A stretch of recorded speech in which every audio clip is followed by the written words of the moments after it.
அச்சமில்லை அச்சமில்லை அச்சமென்பதில்லையே இச்சகத்து உள்ளுரெல்லாம் எதிர்த்து நின்று போதினும் அச்சமில்லை அச்சமில்லை అచ్చమెన్బదిల్లయే భయం లేదు భయం లేదు భయమన్నది లేనే లేదు.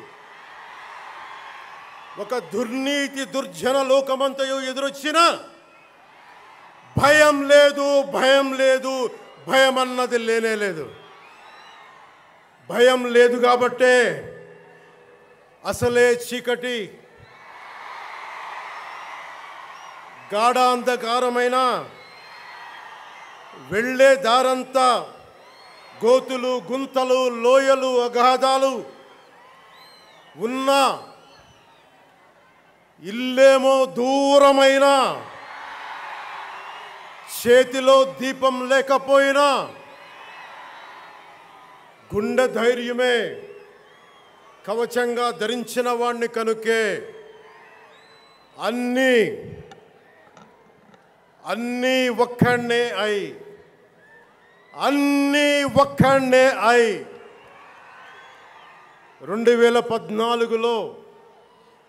2014లో జనసేన పార్టీని స్థాపించాం. భావ తీవ్రత ఉంది గనుకే 2018లో పోరాట యాత్ర చేశాం. ఓటమి భయం లేదు కాబట్టే 2019లో పోటీ చేశాం. ఓడినా అడుగు ముందుకే వేశాం. మనం నిలబడ్డాం, పార్టీని నిలబెట్టాం. మనం నిలదొక్కుకున్నాం. మనం నిలదొక్కుకోవటమే కాకుండా 4 దశాబ్దాల టీడీపీ పార్టీని కూడా నిలబెట్టాం.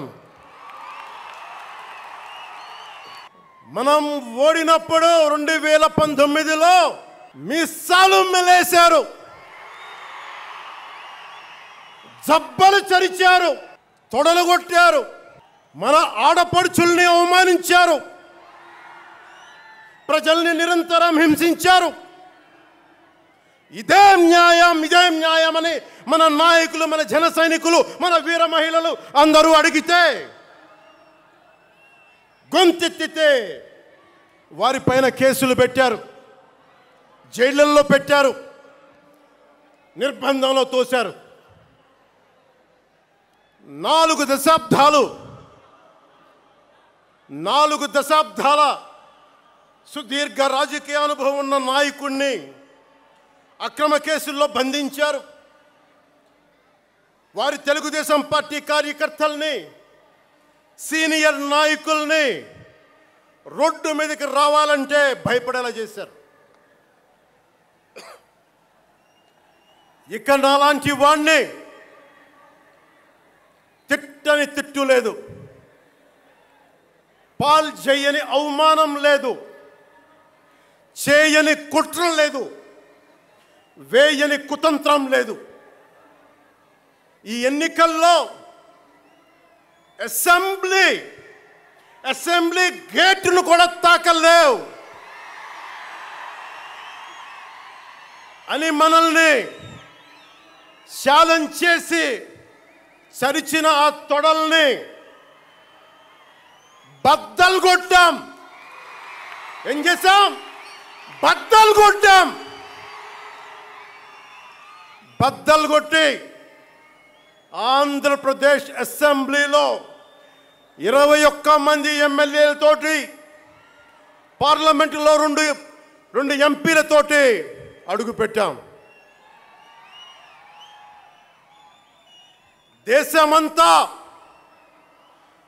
దేశమంతా తల తిప్పి తిరిగి చూసేలా 100% స్ట్రైక్ రేట్తో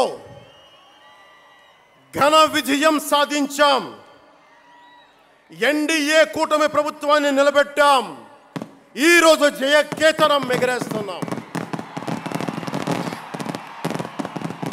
జై జనసేన, జై జనసేన, జై జై జనసేన, జై.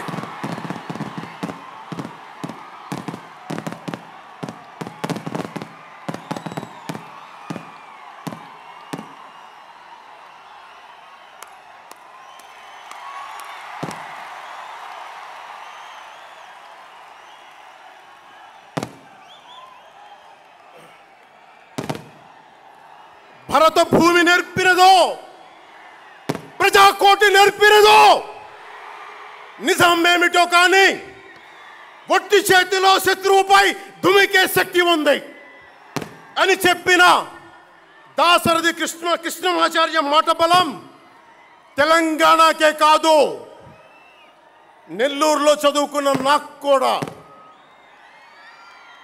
అందుకేనేమో అలా మన జనసేన జన్మస్థలం తెలంగాణ అయ్యింది, కర్మస్థలం ఆంధ్ర అయ్యింది. రుద్ర వీణ వాయిస్తా, అగ్ని ధారలు కురిపిస్తా, తిరుగుబాటు జెండా పట్టిస్తా, దుష్ట పాలన నుండి విముక్తి కలిగిస్తా అన్న కృష్ణమాచార్య మాటలు మాకే కాదు, మబ్బుల్లో పరిగెత్తే పిడుగులు, వేట కోసం బయటకొచ్చిన కొదమ సింహాలు వారికి కూడా ఊతమిచ్చినాయి.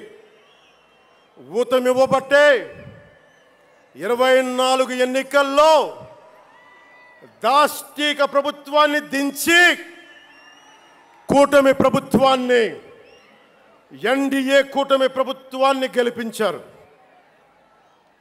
అందుకని మీ అందరికీ గుండెల్లోతుల్లో నుంచి ధన్యవాదాలు.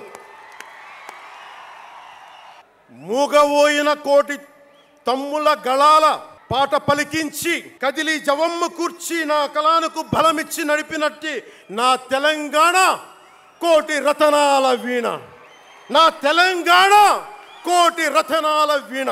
అలాంటి కోటి దివిటీల క్రాంతి జ్యోతి తెలంగాణకు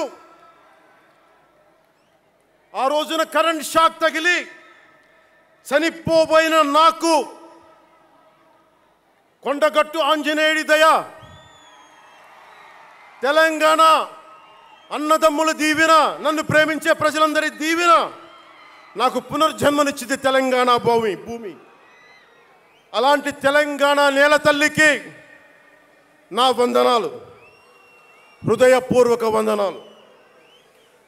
బండెనక బండి గట్టి 16 బండ్లు గట్టి ఏ బండిలో పోతావు కొడక నైజాం సర్కార్ రోడా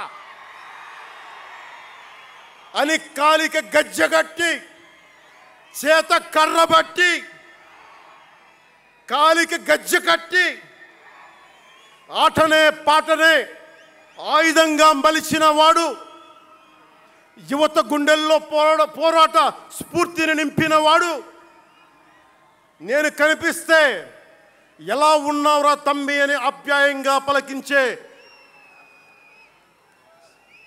మన మధ్య లేని నా అన్న, నా గద్దరన్న, నేల నుంచి వచ్చిన నా తెలంగాణ జన సైనికులకి, జనసేన నాయకులకి, వీర మహిళలకు నా హృదయపూర్వక శుభాకాంక్షలు. మా ఆడపడుచులు, మా వీర మహిళలు, మీ పోరాట స్ఫూర్తిని నేను మర్చిపోలేను. మీరు నా దృష్టిలో, ప్రజల దృష్టిలో, అందరి దృష్టిలో మీరు రాణి రుద్రమ్మలు, వీరనారి గున్నమ్మలు, మా జనసేన వీర మహిళలు. మా జనసేన ఆడపడుచులు అందరి క్షేమం కాంక్షించే సూర్యదేవుని లేలేత కిరణాలు. తేడా వస్తే కాల్చి కథం చేసే లేజర్ బీములు మా జనసేన వీర మహిళలు.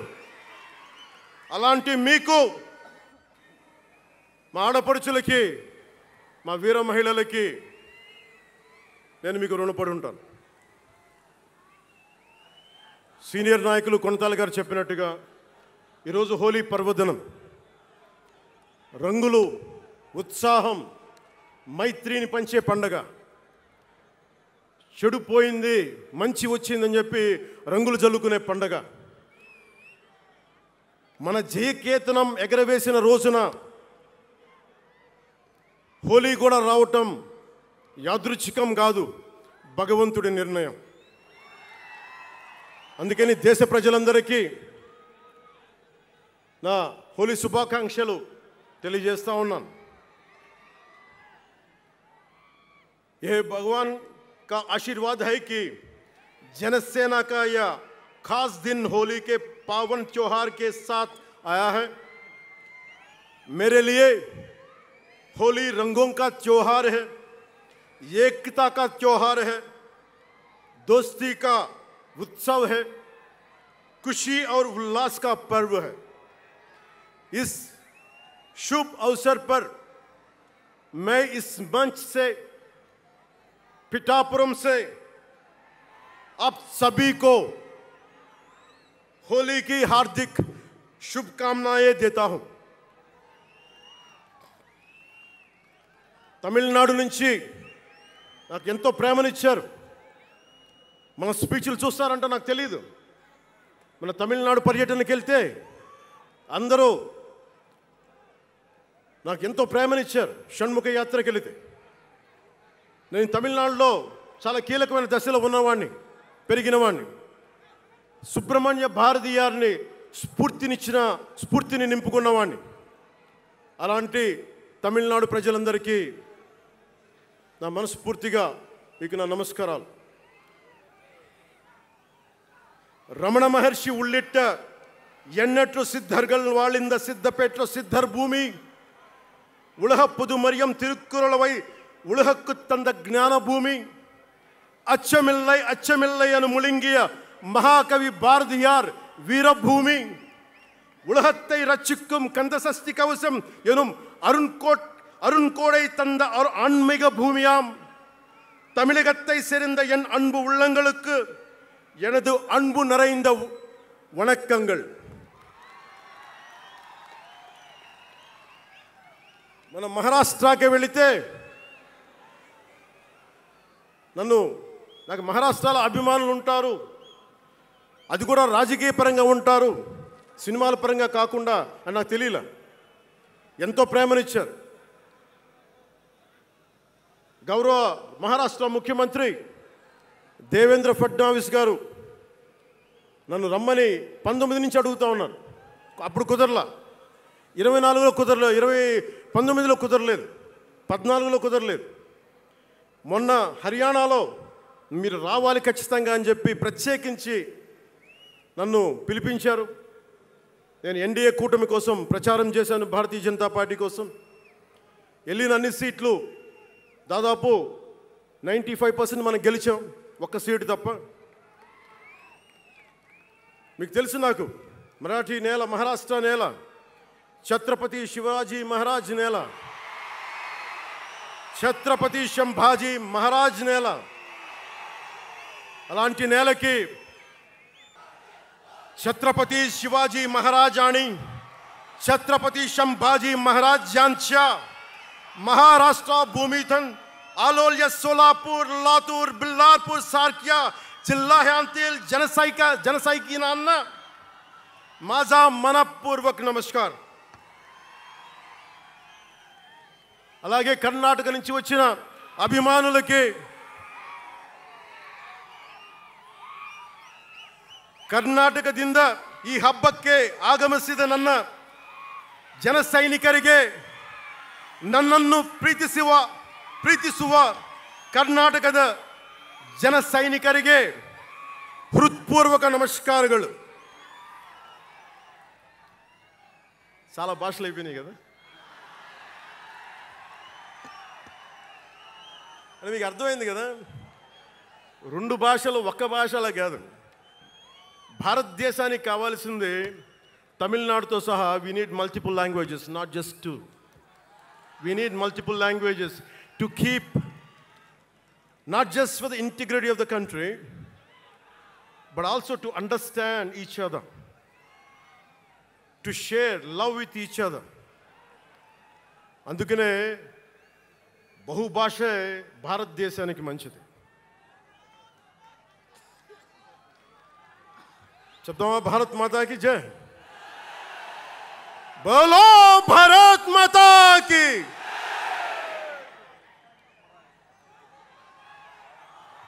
అలాగే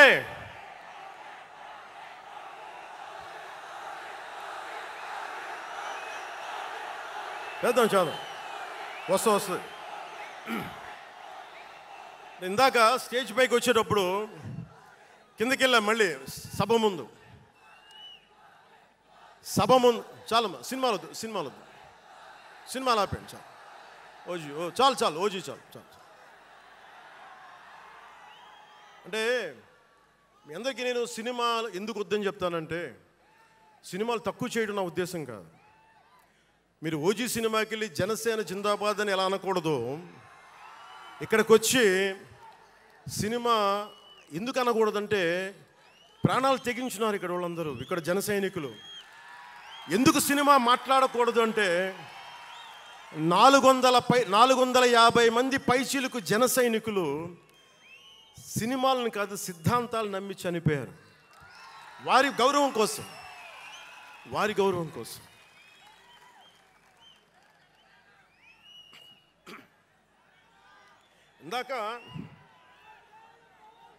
ఇందాక వద్దాం, అవి కూడా వినండి.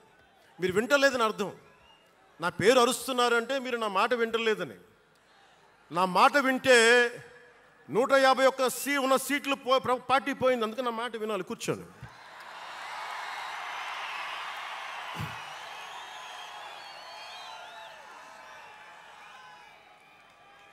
ముందుగా నేను 11 సంవత్సరాల క్రితం పార్టీ పెట్టినప్పుడు, ఈరోజు మీకు డేటాలు చెప్పను, ఎన్డీఏ ప్రభుత్వం గురించి వీటిని చెప్పను. నేను మీతోటి 11 సంవత్సరాలు పార్టీని ఎలా నడిపాం, ఏ బేసిస్తో నడిపాం, నా కష్టాలేంటి, నేను పడ్డ ఇబ్బందులేంటి, కొన్ని పంచుకుంటాను. అన్నీ పంచుకుంటే సంవత్సరం కావాలి. నేను ఓటమిలు ఎలా ఉంటాను, గెలుపులు ఎలా ఉంటాను, మీరు నా గుండెల్లో పెట్టుకున్న వాళ్ళు, మీరందరూ నా గుండెల్లో పెట్టుకున్నదమ్మా. మీకు మించిన కుటుంబం నాకు లేదు. అలాంటి నేను 2014లో ఒక్కడనే కూర్చొని జ్వలిస్తూ మదించిపోతూ, మన ఆలోచనతో మధిస్తూ, ఎలా చెప్పాలి, పెద్ద రాజకీయాల మీద నా చాలామందితో కసరత్తులు చేసిన వాడిని కాదు. 2009లో అప్పుడు రాజకీయ ప్రస్థానం తప్ప. 2003లో నేను మా నాన్నకి చెప్పాను ఫస్ట్. ఈరోజు మా నాన్నగారు లేరు, స్వర్గస్థులయ్యారు. మా నాన్నకి మా అమ్మకి 2003లో చెప్పారు, అమ్మ నేను ఒకరోజు పాలిటిక్స్కి వెళ్తాను. మా నాన్నకి నచ్చల మాట. శుభ్రమైన కెరీర్ పెట్టుకొని పిచ్చేంట్రా నీగా నేను. కానీ నేను చెప్పలేకపోయినా. ఆ రోజున నేను సినిమాలని దృష్టిలో పెట్టుకొని ఎదగలేదు, సమాజాన్ని దేశాన్ని దృష్టిలో పెట్టుకొని ఎదిగాను. సినిమా నాకు ఉపకరణం అయింది, కానీ సినిమా నా జీవితం కాలం. చెప్పలేకపోయినా ఆ రోజున. నన్ను చాలామంది, మీరు అందరికీ నాకు గద్దరన్న ఎలా పరిచయం అనుకుంటున్నారు మీరు? రాజకీయాల ద్వారా కాదు. గద్దరన్న ఖుషీ సినిమా చూసి మా అన్నయ్య గారిని పట్టుకొని మా అన్నయ్య గారి దగ్గరికి వచ్చి, మా పెద్దన్నయ్య గారి దగ్గరికి వచ్చి, మీ తమ్ముడిని కలవాల్సిందే నేను. మా అన్నయ్య ఫోన్ చేశారు, అని నేను గద్దర్ గారు కలుస్తారంటాను. నాకు గద్దర్ గారు అంటే ఇష్టం చిన్నప్పటి నుంచి, మా నాగబాబు గారి దయ వల్ల. సరే కలిస్తే ఆయన ఎంత క్షుణ్ణంగా ఆయన పరిస్థితి చెప్పాడంటే, అరే నువ్వు దేశం కోసం సమాజం కోసం ఆలోచించేవాడివి.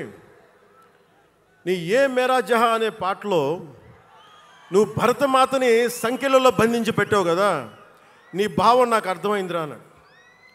నువ్వంటే నాకు ఇష్టం రా తమ్మి అని చెప్పి ఆ రోజు నుంచి మాకు స్నేహం. అది నాకు అన్న తమ్ముడ బంధమైందని ఆయన చనిపోయేలోపు. అలాగే 2006లో నేను విపరీతంగా ఒక పిహెచ్డి కోసం, ఒక స్కాలర్ ఎలా చదువుతాడో పుస్తకాల మధ్యలో సినిమాలు చేశాను. అందుకే నా సినిమాలు మీకు నచ్చి ఉండకపోవచ్చు ఆ రోజున. కానీ నా జ్వలనాన్ని ఎక్కడో ఢిల్లీలో కూర్చొని ఒకళ్ళు, ఢిల్లీ యూనివర్సిటీలో పనిచేసే ఒక ప్రొఫెసర్, ప్రకాశం జిల్లాకు చెందిన వ్యక్తి, నాకు తెలియదు ఆయన ప్రకాశం జిల్లా వ్యక్తి. నా రోజున ఆయన వచ్చి మిమ్మల్ని కలవాలని చెప్పి ఒక నెల రోజులు నా వెంట పడితే ఆయన కలిశారు. ఆయన వచ్చి నన్ను ఒకే ఒక మాట అడిగారు 2006లో, మీరు రాజకీయాల్లోకి వస్తారా? బహుజన సిద్ధాంతం మేము ముందుకెళ్తాం, చాలామంది అడిగి నన్ను పంపించారు, మీరు సంసిద్ధం అంటే నేను మాట్లాడతాను, నేను కదుపుతానంటే ఆ రోజున నాకు ఇంకా మెచ్యూరిటీ లేదు. ఒక కుటుంబాన్ని నడపడానికే చాలా శ్రమ పడాలి, ఒక కుటుంబాన్ని ఏకతాటిపైన తీసుకురావాలంటే నేను కష్టపడాలి, ఒక సినిమా చేయాలంటే నేను ఇంత కష్టపడాలి, ఇన్ని కోట్ల మందికి సంబంధించిన జీవితాన్ని ఒక భావంతో కట్టిపడేయాలంటే నాకు ఇంకా అంత మెచ్యూరిటీ లేదు, మెచ్యూరిటీ వచ్చిన రోజున మీకు తెలియజేస్తానని చెప్పాను. ఆ వ్యక్తి అప్పటి నుంచి ఇప్పటిదాకా అరుదుగా అప్పుడప్పుడు కలుస్తూ ఉంటాను. ఈ రోజున హైదరాబాద్ సెంట్రల్ యూనివర్సిటీ ప్రొఫెసర్, మీలో కొంతమందికి తెలిసి ఉండొచ్చు, ప్రొఫెసర్ శ్రీపతి రాముడు గారికి మనస్ఫూర్తిగా నా ధన్యవాదాలు తెలియజేస్తున్నాను. వారిని వేదికపైకి రమ్మని మనస్ఫూర్తిగా కోరుకుంటా ఉన్నాను. ఎందుకంటే మీరు ఓజీ ఓజీ అని అరుస్తూ ఉంటే నన్ను సినిమాల కంటే కూడా సినిమాల్లో ప్రజలకి పనిచేసే మనిషిని చూశారు ఇలాంటి మేధావులందరూ, పోరాట యోధులందరూ. సో నాకు ఎప్పుడు కూడా ఆయన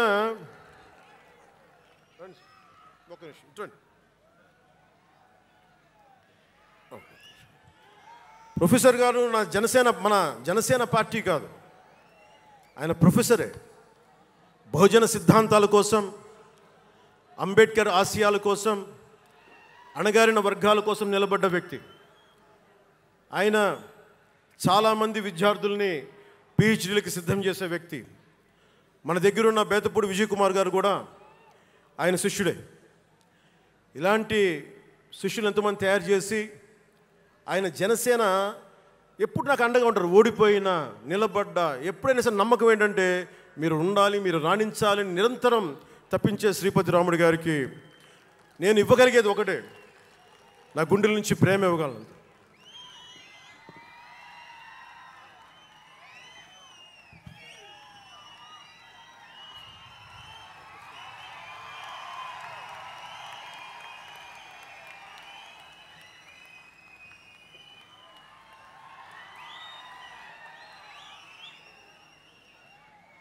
అంటే కృతజ్ఞత అనేది ఎంత అవసరం, గుర్తింపు ఎంత అవసరం అంటే మనం ఏదో అయినప్పుడు కాదు, ఏవి అవ్వనప్పుడు మనం వెంట నిలబడాల్సింది. నేను థ్యాంకింగ్ నోట్స్ చెప్దాం అనుకున్నా. ఎవరికి చెప్పాలి? ముందుగా ఈ సభా వేదిక కోసం పారిశుద్ధ్య సిబ్బందికి, నా గుండెల్లో పెట్టుకొని గౌరవించే నా పారిశుద్ధ్య సిబ్బందికి ముందుగా మీ అందరికీ నా హృదయపూర్వక నమస్కారాలు, హృదయపూర్వక ధన్యవాదాలు. యాక్చువల్గా నేను అనుకుంది ముందుగా పారిశుద్ధ కార్మికులకి సన్మానం చేసి స్పీచ్ మొదలు పెడదామని. ఎక్కువ మంది ఉండటం వల్ల మన సమయం సరిపోదు కాబట్టి రేపు పొద్దున మన సీనియర్ నాయకులందరినీ, సోదరులు నాగబాబు గారిని, ఎమ్మెల్సీ వారిని గౌరవించి చేయవలసిందిగా నేను కోరుకుంటున్నాను. అలాగే దారి పొడవునా శుభాకాంక్షలు తెలియజేసిన హోర్డింగ్స్ ద్వారా నా సోదరులు సోదరీమణులందరికీ, ప్రతి ఒక్కరికి, నాయకులందరికీ నా ధన్యవాదాలు. డిప్యూటీ సీఎం పేషి అధికారులందరికీ కూడా నా ధన్యవాదాలు. నా సెక్యూరిటీ సిబ్బందికి కూడా నా ధన్యవాదాలు. ఈ ఆవిర్భావ దినోత్సవానికి ముందుండి నడిపించిన గౌరవ సివిల్ సప్లైస్ మంత్రి, Janasena political affairs committee chairman,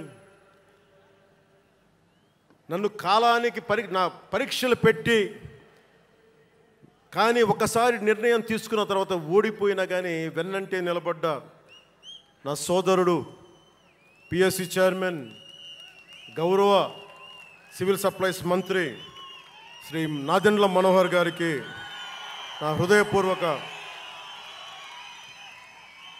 ధన్యవాదాలు.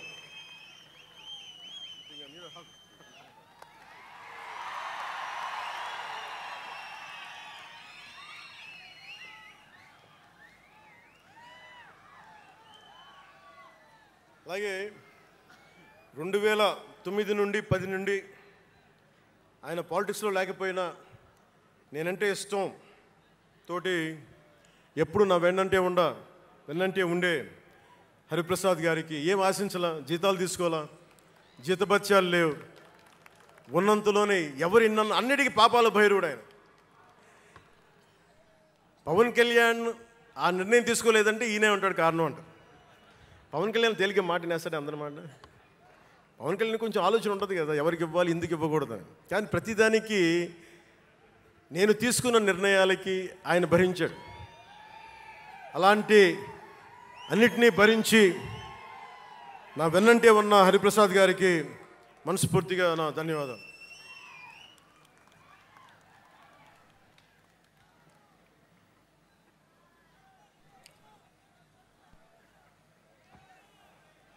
అలాగే అన్ని కమిటీల సభ్యులందరికీ పేరు పేరున, కేకే గారికి, తెగించే గుణమున్న పంచకర్ల సందీప్కి,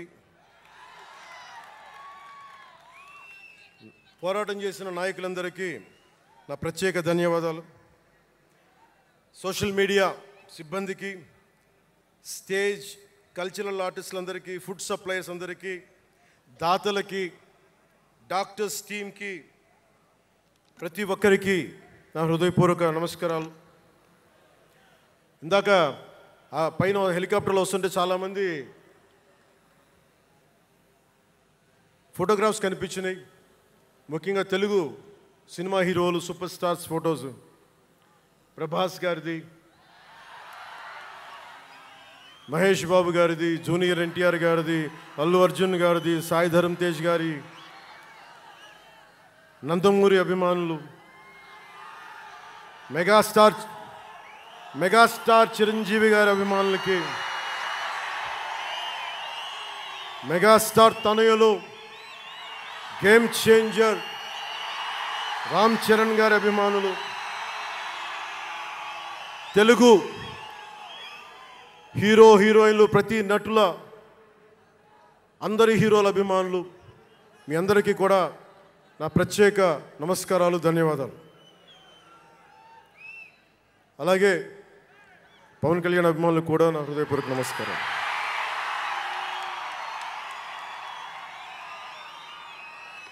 మద్దతు ఇచ్చిన జనసేనతో పాటు ఎన్డీఏ కూటమి పక్షాలైన తెలుగుదేశం, బీజేపీ నాయకులకు, కార్యకర్తలకు నా ప్రత్యేక ధన్యవాదాలు. అసలు మనం ఇంత ఘన విజయం సాధించాం. మనం కలిసి పోరాటం చేశాం, కష్టాలు ఉన్నప్పుడు చెయ్యనందించాం. అది గుర్తుపెట్టుకొని ఈ రోజున డిప్యూటీ ముఖ్యమంత్రి, ఉప ముఖ్యమంత్రిగా కలిసి ఒక వ్యక్తితో బలంగా ప్రయాణం చేస్తూ ఉన్నాను. 4 దశాబ్దాల సుదీర్ఘ అనుభవం రాజకీయ నాయకులు, హైటెక్ సిటీని రూపకల్పన చేసిన దార్శనికుడు, క్లేమోర్ మైన్స్ తోటి పేల్చేస్తే కింద పడితే దులుపుకొని మళ్ళీ రాజకీయాల్లో తిరిగి నెక్స్ట్ డే డ్యూటీలోకి వచ్చిన బలమైన నాయకుడు, శ్రీ గౌరవ ముఖ్యమంత్రి శ్రీ నారా చంద్రబాబు నాయుడు గారికి, వారి తనయులు శ్రీ నారా లోకేష్ గారికి నా హృదయపూర్వక ధన్యవాదాలు, నమస్కారాలు.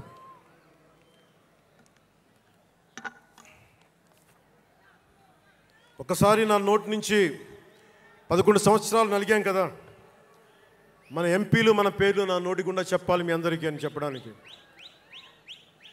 నాదెండ్ల మనోహర్ గారికి, కందుల దుర్గేష్ గారికి, ఎంపీలు తంగెళ్ళ ఉదయ్ శ్రీనివాస్ గారికి, వల్లభనేని బాలశౌరి గారికి, కొణిదెల నాగబాబు గారికి, హరిప్రసాద్ గారికి, నిమ్మక జయకృష్ణ గారికి, లోకం నాగం మాధవ్ గారికి, కొనతాల రామకృష్ణ గారికి, పంచకల్ల రమేష్ బాబు గారికి, సుందరపు విజయ్ కుమార్ గారికి, చనిపోయిన వంశీకృష్ణ యాదవ్ గారికి, పంతం నానాజీ గారికి, బత్తుల బలరామకృష్ణ గారికి, శ్రీ దేవివర ప్రసాద్ గారికి, గిడ్డి సత్యనారాయణ గారికి, పులపర్తి ఆంజనేయులు గారికి, బొమ్మిడి నాయకర్ గారికి, బోలిశెట్టి శ్రీనివాస్ గారికి, పొత్సమాత ధర్మరాజు గారికి, చిర్రి బాలరాజు గారికి, మండలి బుద్ధప్రసాద్ గారికి, ఆర్ శ్రీధర్ గారికి, ఆరణి శ్రీనివాసులు గారికి, 2000 పవన్ కళ్యాణ్ మర్చిపోయా, నేను మర్చిపోయినా మీరు మర్చిపోయిన ఇవ్వరు కదా.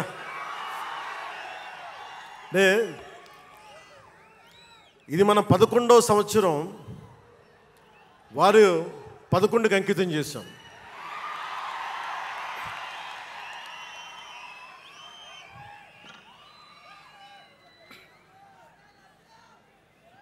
Love you two.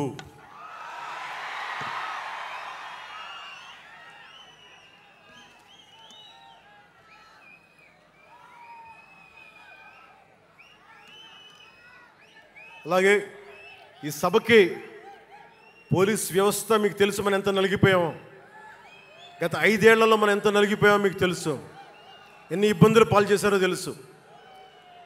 ఆ రోజు నుంచి కూడా ఈ రోజుకి వరకు నాకు పోలీస్ శాఖ అంటే చాలా గౌరవం. ఎందుకంటే పోలీస్ శాఖకి స్వయం నిర్ణయాలు చేసే హక్కు ఉండదు, డ్యూటీయే ఉంటుంది.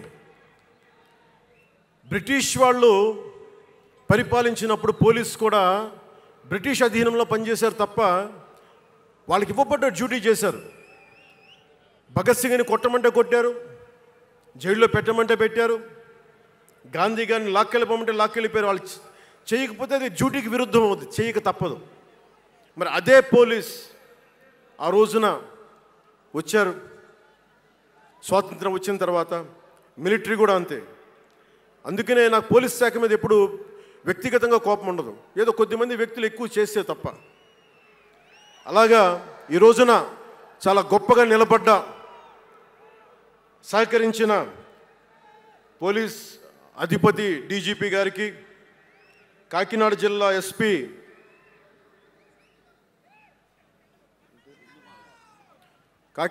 ఎస్పీ బిందు మాధవ్ గారికి, కలెక్టర్ శ్రీ షణ్మోహన్ గారికి, రెవెన్యూ అధికారులకు, ఇతర పోలీస్ అధికారులకు, మున్సిపల్ అధికారులకు, బందోబస్తు డ్యూటీకి వచ్చి అన్ని జిల్లాల నుంచి వచ్చిన నలిగిపోయి ఎండలో ఉన్న నా కానిస్టేబుల్ సోదరులకు, ప్రతి ఒక్కరికి పేరు పేరున నా హృదయపూర్వక ధన్యవాదాలు, హృదయపూర్వక కృతజ్ఞతలు.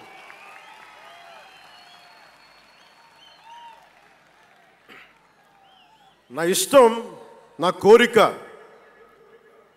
ఎప్పుడూ సగటు మనిషిగా ఉండటమే. తన పని తను చేసుకుంటూ ఉండటం, ఎవరి జోలికి వెళ్లకుండా ఉండటం, బతికేయడం, తన కుటుంబం వరకు జీవితాన్ని కుదించడం, సగటు మధ్యతరగతి మనిషిగా బతకాలనేది నా కోరిక చిన్నప్పటి నుంచి. మా నాన్న కోరిక ఏంటంటే, నేను ఇంటర్ చదువుతున్నప్పుడు, అరే నేను డిగ్రీ చదవలేకపోయి, నువ్వు డిగ్రీ చదివి కనీసం నువ్వు ఎస్ఐగా సెలెక్ట్ అయితే నువ్వు కనీసం డిఎస్పీ కంటే కొంచెం పై ర్యాంక్లో నువ్వు రిటైర్ అవుతారు అని చెప్పాడు మా నాన్న. దురదృష్టవశాత్తు నేను డిగ్రీ చేయలేకపోయా. కానీ నేను అంటే నాకు అంతకుమించి కోరికలు లేవు, అది చెప్పడానికి నా ఉద్దేశం. చాలా చిన్న జీవితాలు మాయి. మా అన్నయ్య గారు ఏదో పొరపాటు యాక్టర్ అయిపోయారు తప్ప నాకు రావాలి నేను ఎప్పుడు అనుకోలే. అదే నెల్లూరులో, అదే ఫతేఖాన్పేటలో చిన్న ఇంట్లో ఇంకొక మామిడి మొక్క ఉంటే బాగుంటుంది అనుకున్న కోరిక తప్ప కోట్లు సంపాదించాలి, పేరు రావాలని ఎప్పుడు ఆశించాల. సో నన్ను ఎలా పెంచారు మా ఇంట్లో అంటే మీరు ఆశ్చర్యపోతారు. మొన్న నా friend Anand Sai TTD board సభ్యుడిగా నియమితులయ్యారు. అతను చెప్తా ఉన్నాను నాకు ఈ మధ్యన, నన్ను ఎలా పెంచారంటే మా ఇంట్లో అతని ఆనంద్ సాయి మాటల్లో, చిన్న తంబి అని తమిళ సినిమా ఉంటుంది, మన తెలుగులో చంటి అని సినిమా తీశారు. చిన్న తంబి కదా ఆనంద్, అవునా? అందులో హీరోయిన్ని ఎలా పెంచుతారు ఇంట్లో నుంచి బయటికి వెళ్ళకుండా? చంటీలో హీరోయిన్ మీనాని ఎలా పెంచారు ఇంట్లో నుంచి బయటికి వెళ్ళకుండా?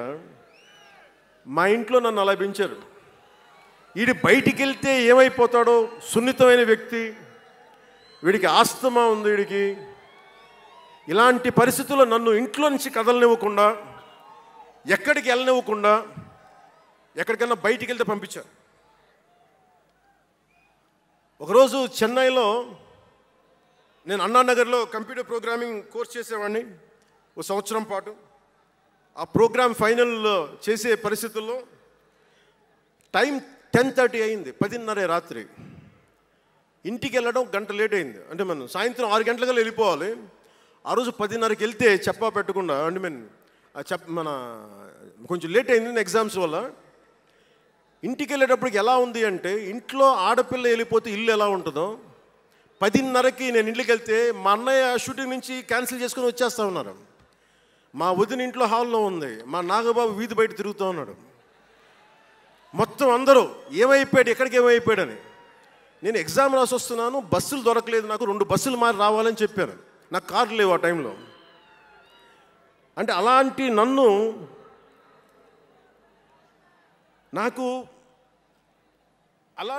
పెంచారు నన్ను. ఇది మా నాగబాబు గారు ఇక్కడ ఉన్నారు, అడగండి, ఆ రోజు గుర్తుండి ఉంటుంది ఆయనకి. అలాంటి నన్ను పాలిటిక్స్ చేస్తానని కానీ, సినిమాల్లోకి వస్తానని కానీ ఎవరు ఊహించలే. ఎందుకంటే నేనే ఊహించలే. పోనీ 18 ఏళ్ల వయసులోనో 20 ఏళ్ల వయసులోనో 10:30కి లేటుగా వచ్చామంటే ఒక అర్థం ఉంటుంది.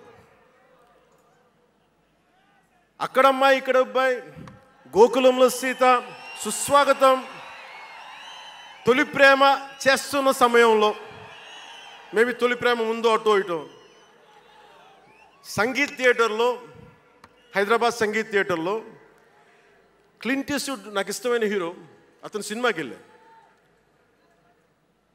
బ్రిడ్జెస్ ఆఫ్ మాడిసన్ కౌంటీ అని ఒక ఇంగ్లీష్ నవల్ ఆధారంగా తీశారు. అది నాకు ఇస్తుంది ఆ నవల్. సో ఎలా తీశారని చెప్పి నేను షూటింగ్ రిలీజ్ కూడా అయిపోయినట్టుంది తొలి ప్రేమ. నేను నా ఫ్రెండ్ ఆనంద్ సాయిని, హరీష్ పాయిని, ఇంకో 2-3తోటి సెకండ్ షోకి వెళ్ళా.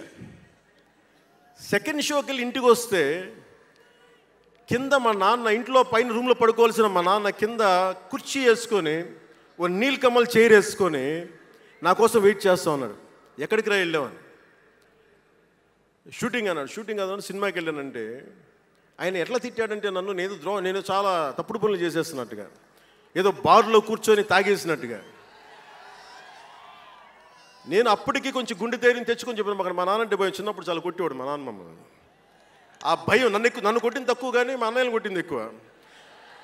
సో యముడికి మొగుళ్ళలో ప్రసాద్ బాబు ఉంటాడు. చిరంజీవి గారు పక్క వ్యక్తిని కొడితే ఇతను లైన్లోకి వచ్చేస్తాడు. అక్కడ నేను డిసిప్లిన్లోకి వచ్చాను. అట్లాగే వీళ్ళని కొడితే నేను డిసిప్లిన్లోకి వచ్చాను. నాకు ఆయన కొట్టక్కర్లేదు, నేను డిసిప్లిన్గా ఉంటాను. సో నాకు మా నాన్న చూడగానే భయం వేసింది. కొడతాడా గబుక్కున బాగుండదేమో అనుకునేవాడిని. నేను చెప్పాను, కొంచెం బలం తెచ్చుకొని 3 సినిమాలు హిట్లు వచ్చినాయి, 4వ సినిమా రిలీజ్ అయ్యి హిట్ అయింది తొలి ప్రేమ. నాన్న నేను హీరో నన్న సంగతి కూడా మర్చిపోకు, నువ్వు అర్థం చేసుకో అని చెప్పాను. ఇంకా ఎక్కువ తిట్టాడు. అంటే మా నాన్న తిట్లు ఎలా ఉన్నాయంటే చెప్పలేను. కానీ ఈ అర్ధరాత్రి అపరాత్రి తిరుగుళ్ళు ఏంట్రా, ఈ సెకండ్ షోలకి వెళ్ళడం ఏంటి, ఏదో హీరో అయ్యావు అయితే అన్ని హెల్ప్ చేసేస్తావా అని తల ఉంచుకొని పైకి వెళ్ళిపోయాడు.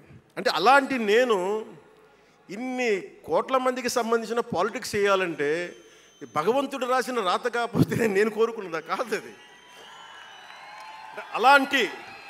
అలాంటి వాతావరణంలో పెరిగిన నేను ఈ సినిమాలు ఏంటో, ఈ పాలిటిక్స్ ఏంటో, పార్టీ పెట్టడం ఏంటో అని అనుకుంటే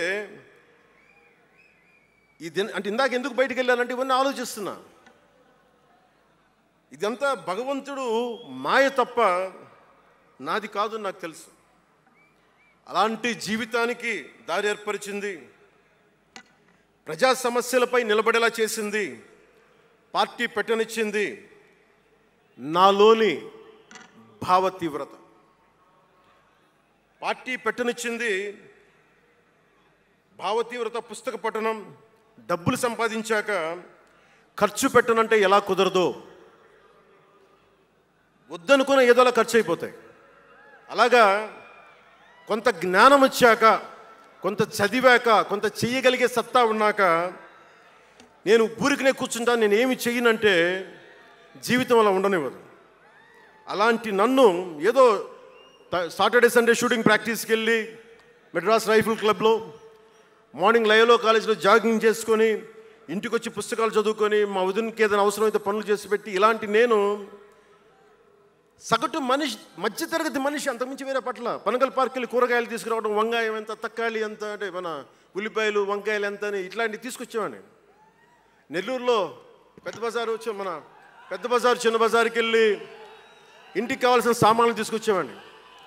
నాకు అంతకుమించి జీవితాన్ని కోరుకోలేదు నేను. అలాంటిది నేను యాక్టర్ అయ్యాను, ఈరోజున పొలిటికల్ లీడర్ అయ్యాను, దేశమంతా గుర్తించే అయ్యానంటే ఇది ఏది కూడా నేను కోరుకుంది కాదు, నాకు ఇవ్వబడింది. అందుకే నేను కర్మే చేస్తాను, నేను ఫలితం ఆశించను.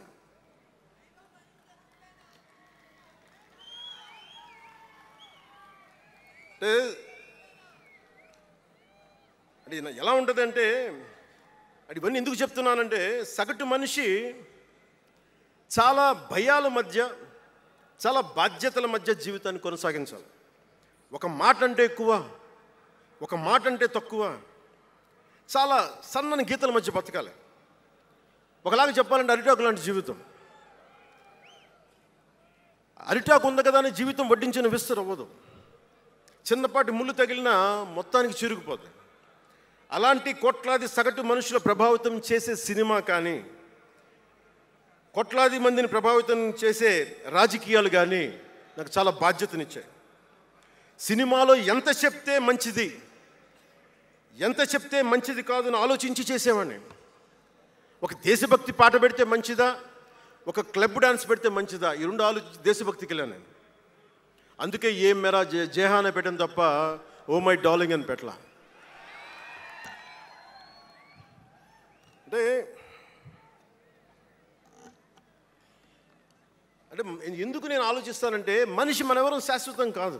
మాట అది మంచి అయినా చెడైనా, అందుకే ఆలోచించే మాట్లాడతాను ఎప్పుడు.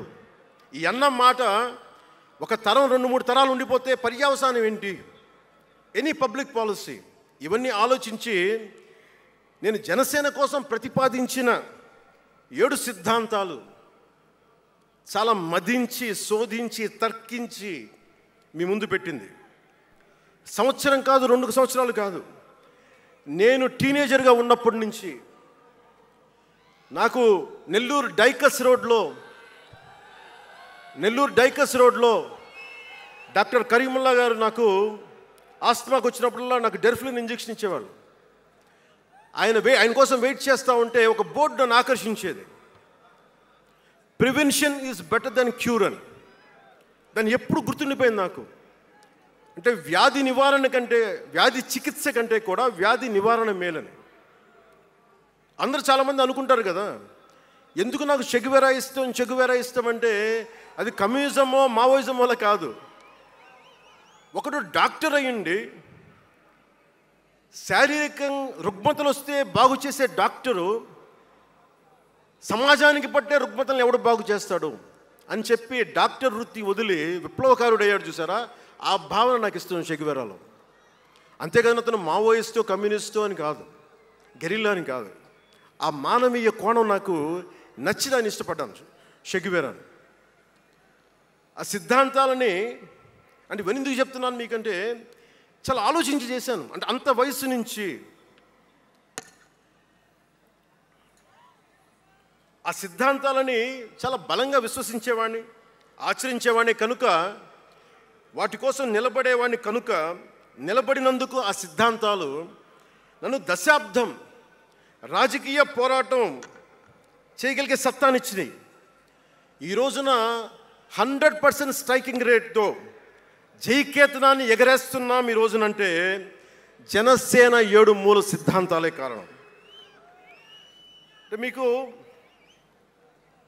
మొన్న మన జనసేన ఆవిర్భావ దినోత్సవం అని అనగానే పవన్ కళ్యాణ్, నేను ఎంత పేరుందో నాకే తెలీదు, ఇంగ్లీష్ పేపర్లో కూడా రాస్తారని నా పేరు అనుకుంటాను అప్పుడప్పుడు. ఏదో నేషనల్ పేపర్లో ఢిల్లీ నుంచి ఎవరో తెలుగు జర్నలిస్ట్ పంపించలే, హిందీ జర్నలిస్ట్ పంపించారు నాకు. Pawan Kalyan changes his ideology left, right and centre అని.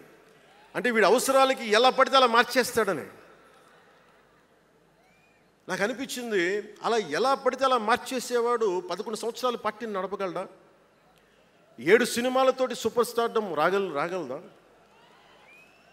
నేను వద్దనుకున్నా ఓజీ అని అంటూ ఉంటారు, అవన్నీ వస్తాయా? 2007లో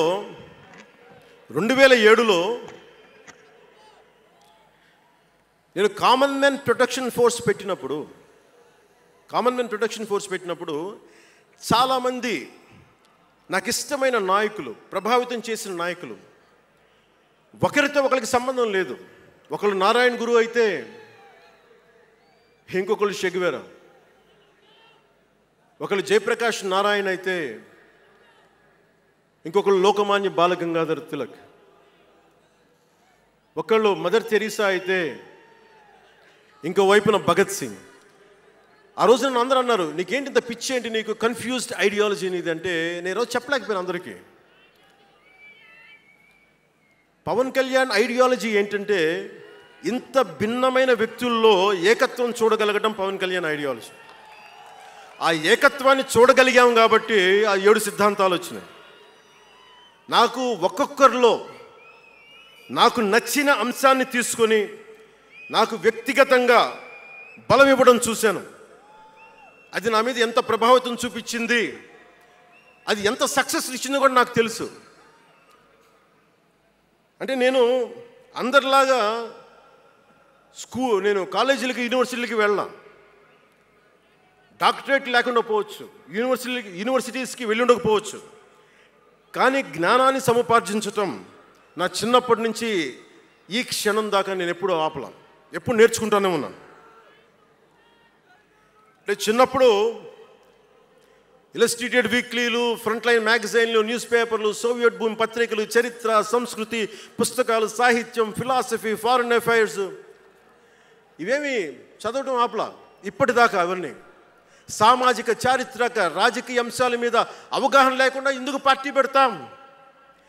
దేశ విభజన, కలోనియల్ చరిత్ర, తిరుగుబాట్లు, చిట్టా గ్యాంగ్, విప్లవ వీరులు, తాకట్టులో భారతదేశం, యాడమ్ స్మిత్లు, మాల్థూసియన్ థీరీలు చదవకుండా, అర్థం చేసుకోకుండా పార్టీ పెట్టేస్తామా? అంటే ఇవన్నీ ఇంత అవగాహన, ఇంత సామాజిక పరిజ్ఞానం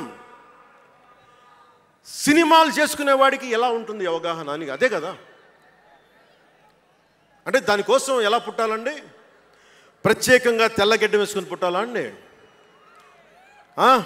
ఆకాశంలోకి చూస్తా తెల్లగడ్డం వేసుకొని సామాన్యుడికి అర్థం కాని లిటరీ టర్మ్స్ తోటి మాటల్ని మాట్లాడాలా?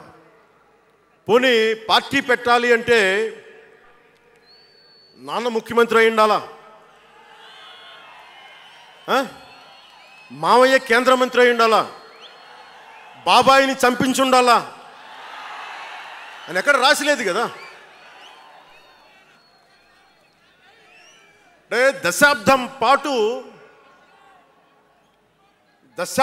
పాటు ఒంటరిగా పార్టీని మొయ్యాలి అంటే ఎన్ని తిట్లు, ఎన్ని అవమానాలు భరించాలి, ఎంత నలిగుండాలి, ఎంత జ్వలించుకుపోవాలి, ఎన్ని పోగొట్టుకోవాలి. వ్యక్తిగత జీవితం నుంచి నా ఆరోగ్యం దాకా అన్నీ పోగొట్టుకుంటానే వచ్చాను. దానికి ఈ జయకేతనం నాకు ఆనందాన్ని ఇచ్చింది. ఎందుకు చెప్తున్నానంటే ఆరోగ్యం గురించి. నేను మార్షల్ ఆర్ట్స్ చేసేటప్పుడు 3 గ్రనైట్ రాళ్ళు గుండెల మీద పెట్టుకొని పగలగొట్టించుకునేవాడిని. 9 ఏళ్ల పిల్లలు, 8 ఏళ్ల పిల్లలు ముగ్గురిని ఒకళ్ళని ఇలా పట్టుకొని ఇంకొకటి భుజాల మీద ఎక్కించుకొని గుడుంబ శంకర్లో మోసుకొచ్చినంత బలం ఉంది. చూడటానికి బక్కగానే ఉంటా, కానీ బలం అపారం ఉండేది. అలాంటి నేను ఈ రోజున నాకు రెండో కొడుకు నేను ఎత్తుకోలేను. పెద్ద కొడుకుని ఎలాగ ఎత్తుకోలేను అనుకోండి, అది వేరే విషయం. నా రెండో కొడుకుని చిన్నోడు 6-7 సంవత్సరాలు, వాడిని ఎత్తుకోలేను నేను, అంత బలహీన పడిపోయాను. కానీ బలం తెచ్చుకుంటాం. మీ అందరి ఆశీస్సులతోటి బద్దలు కొడతాం మళ్ళీ. అంటే రాజకీయాల్లో ఉండాలంటే రెండు, పిచ్చి పవర్ హంగ్రీ ఉండాలి, లేదా బలమైన సైద్ధాంతిక బలమన్నా ఉండాలి. వ్యక్తిగా ఎదగాలి, పదవే ముఖ్యం, అధికారమే ముఖ్యం, దానికోసం గుండాల్ని వాడుకుంటాం, మర్డర్లు చేయిస్తాం, వేల కోట్లు దోచేస్తాం, కులాలని కెలికేస్తాం, రకరకాల విద్వేషాలు రెచ్చగొడతాం, తద్వారా లాభపడతాం అన్నది ఇంకో పద్ధతి. నేను అది కోడికత్తిని వాడుకుంటాం, నేను అలాంటివి ఎంచుకోలే. సైద్ధాంతిక రాజకీయాన్ని ఎంచుకున్నాను. నాకు ఊహ తెలిసినప్పటి నుంచి అలాగే బతికాను.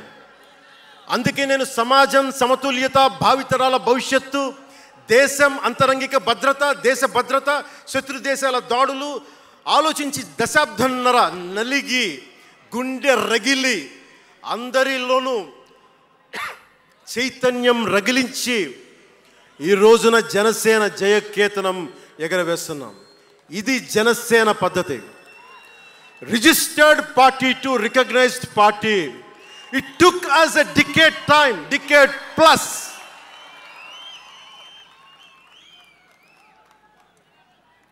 అంటే నువ్వు ఎలా మార్చేసుకుంటావు అంటారు.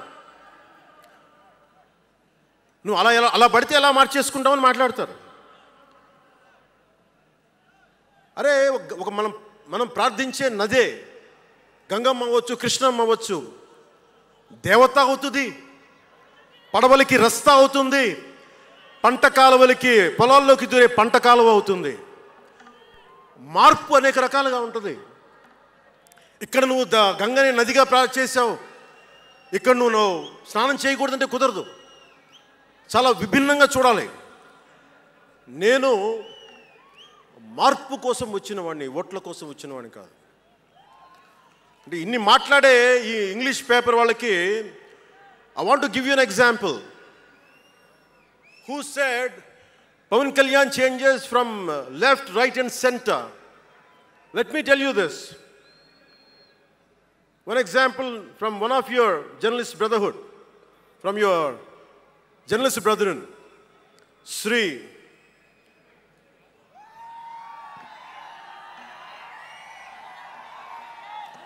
M.J. Akbar. He wrote a book called Riot After Riot.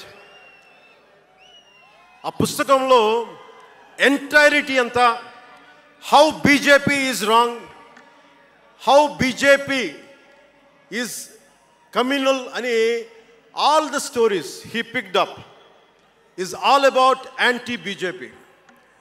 But in 2014 same Mister M.J. Akbar has become MP for BJP. బీజేపీని తిట్టిన వ్యక్తే కాంగ్రెస్లో ఉండి బీజేపీకి వెళ్ళి మారగలిగినప్పుడు తప్పులేదు. కానీ నేను ఇన్ని రకాలుగా మాట్లాడి తప్పు అయిపోయింది అది. అంటే ఇది let me tell you, I blended the best of everybody. I have tested it on myself personally and applied to the party. That's why we got 100% striking rate.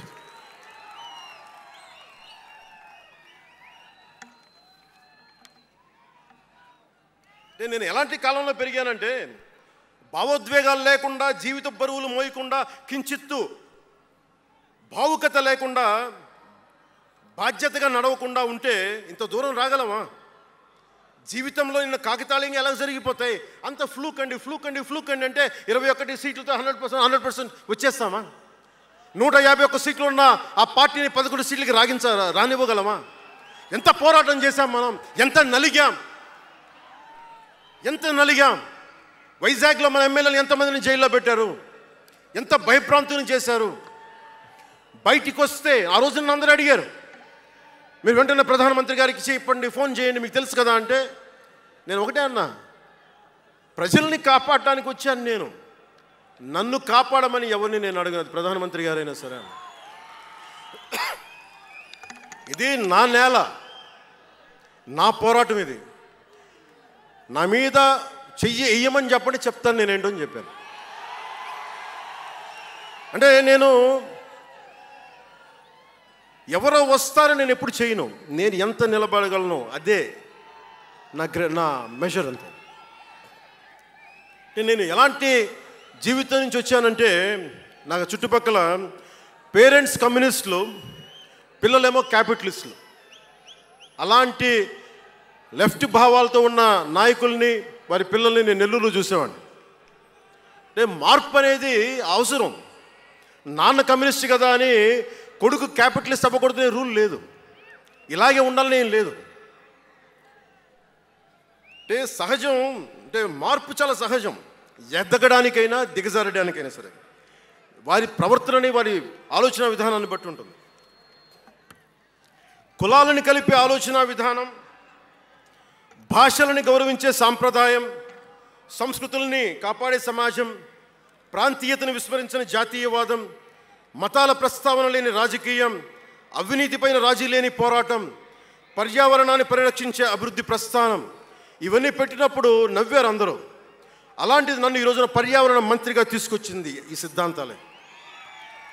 సిద్ధాంతాన్ని ప్రతిపాదించినప్పుడు చాలా పరిశోధించాలి, చరిత్ర చదవాలి, అవగాహన చేసుకోవాలి, జటిలమైన సందేహాలు వాటికి వివరణ ఇవ్వాలి. ఇవన్నీ కూడా ఉండబట్టే ఈరోజు ఇంత బలంగా నిలబడగలిగాను. నేను ఇంత ఆలోచించి అడుగు ముందుకేస్తాను తప్ప అనాలోచితంగా ఎప్పుడు నేను అడిగాను. ఈ 10 ఏళ్లలో నిలబడ్డాం, బలపడ్డాం, చాలా పడ్డాం కూడా. సమాజ తీరుతెన్నులు ఎలా ఉంటాయి అని ఆలోచించేటప్పుడు నన్ను బూతులు తిట్టినా, ఆ తిట్టిన వాటిని ప్రసార మాధ్యమాల్లో ప్రసరింపజేసి డిబేట్లు పెట్టి వీళ్ళకి నా జీవితం తప్ప ఇంకేమి లేవా, కనిపించవా అనుకునేవాడిని. అంటే మీరు చెప్పండి, ఒకళ్ళ ఇంట్లో ఆస్తి తగాదాలు, అక్క అన్నా చెల్లెల మధ్య ఆస్తి గొడవలు, రాష్ట్రానికి సంబంధం ఏముంది? అది అసలు ప్రజలు ఆలోచించాల్సింది ముందస్తుగా. అసలు ఎన్నికల్లో చేయడానికి డబ్బులు లేని వాళ్ళ దగ్గర ఇన్ని వేల కోట్లు ఎలా వచ్చినాయి? నేను డిగ్రీలు చదివి, పిహెచ్డీలు చదివి నాకు ఉపాధి రాకపోతే వీళ్ళు కేవలం రాజకీయాల్లోకి వచ్చి 1000 కోట్లు ఎలా సంపాదిస్తారు? దానికోసం వాళ్ళిద్దరు కొట్టుకుంటుంటే అది మనకి ఎలా సమస్య అవుతుంది? ఇది మీరు ఆలోచించాల్సింది. అంతేగాని కూర్చోబెట్టి సినిమా సినిమా సినిమా అంటే మొక్కే కాదంట్లా. మీకు కోపం రావాలి కదా. అన్యాయం జరిగితే కోపం లేని సమాజంలో మార్పు ఎలా వస్తుంది? ఒక్కడికి కోపం వచ్చింది చిన్నప్పుడు, పవన్ కళ్యాణ్కి. ఒక్కడి కోపం వస్తే ఇంత మార్పు వచ్చింది. ఇన్ని లక్షల మంది కోపం వస్తే ఏం జరుగుతుంది మీరు ఊహించగలరా? ఆ కోపమే రావాలి అన్యాయం మీద. ఇక మిగిలింది మనకి భవిష్యత్తులో పైన కాకుండా ఎలాగ మనం ముందుకెళ్ళాలి, ఎలా సిద్ధంగా ఉండాలనేది మనం ఆలోచించాలి. కొన్ని కీలకమైన అంశాలు చెప్పి తెలియజేస్తాను. నార్త్ సౌత్ డివైడ్, ఉత్తర భారతం దక్షిణ భారతం, అలాగే క్యాస్ట్ సెన్సెస్, కులాల గణాంకం, డీలిమిటేషన్ ఇష్యూ, 3 లాంగ్వేజ్ ఫార్ములా, ఇవన్నీ మాట్లాడుతూ ఉన్నారు. వీటి మీద అలాగే మనం భవిష్యత్తులో సనాతన ధర్మ రక్షణ బోర్డు కానీ, ఫ్రీ హిందీ టెంపుల్స్ కానీ, ఇవన్నిటి మీద ఒకసారి మాట్లాడి నా అభిప్రాయాలు తెలియజేస్తాం. ఎందుకంటే భవిష్యత్తుకి దిశానిర్దేశం చేయాల్సిన సమయం ఇది. అందుకని మీకు కొంచెం ఓపికగా వినండి ఇది. ఎందుకంటే ఇది సరదాలకి, అల్లర్లకి సమయం కాదు. ఇది భవిష్యత్తుని నిర్దేశించే సమయం. దశాబ్దంన్నర తర్వాత వచ్చింది. అంటే 2009 నుంచి ఇప్పుడు దాకా చేస్తే వచ్చింది. సో నేను ఏం కోరుకుంటానంటే, అల్లరి చిల్లరగా ఉండేవాళ్ళు నాకు అవసరం లేదు. నిలకడగా నిలబడేవాళ్ళే నా సైన్యం.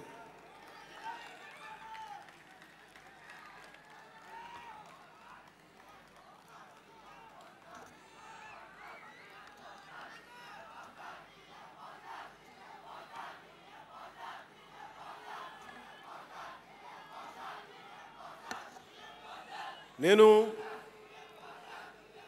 డిప్యూటీ ముఖ్యమంత్రిని అయ్యాక అంతకుముందు ఎప్పుడు ఆలోచించామని, పుస్తకాల బరువుతోటి వీపు వంగిపోతున్న పిల్లవాడిని ఆడిపడాల్సిన వయసులో ఇంత పుస్తకాలు బ్యాగ్ వేసుకొని స్కూల్కి వెళ్తా, ఒకవైపు ఏమో టిఫిన్ క్యారియరు, ఇంకోవైపు ఏమో వాటర్ బాటిల్ పట్టుకొని జారిపోతా పడతా అమ్మకి నాన్నకి టాటా చెప్పి ఆ స్కూల్కి వెళ్ళే చిన్నపిల్లోడికి ఒక 2 పుస్తకాల బరువు తగ్గిస్తే నేను చాలా ధన్యుడిని అనుకునేవాడిని.